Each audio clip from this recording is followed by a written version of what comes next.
Chapter 5. So Solomon finished all his work on the temple of the Lord. Then he brought all the gifts his father David had dedicated, the silver, the gold, and the various articles, and he stored them in the treasuries of the temple of God.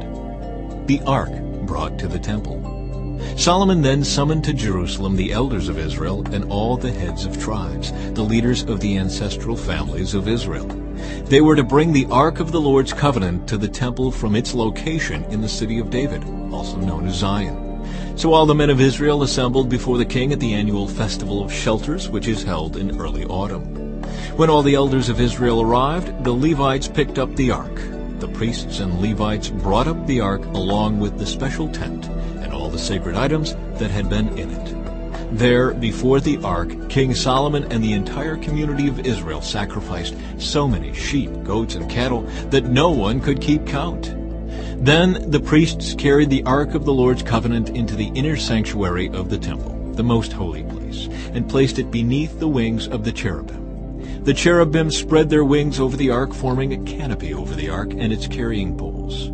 These poles were so long that their ends could be seen from the temple's main room, the holy place, but not from the outside. They are still there to this day. Nothing was in the ark except the 2 stone tablets that Moses had placed in it at Mount Sinai, where the Lord made a covenant with the people of Israel when they left Egypt.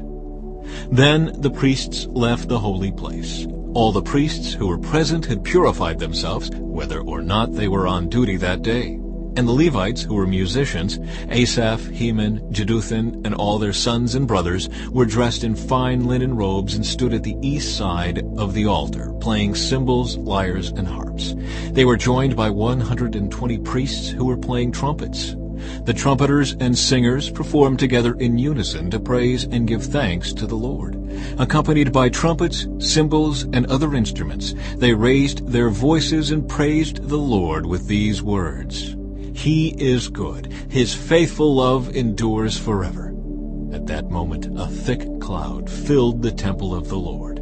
The priests could not continue their service because of the cloud, for the glorious presence of the Lord filled the temple of God.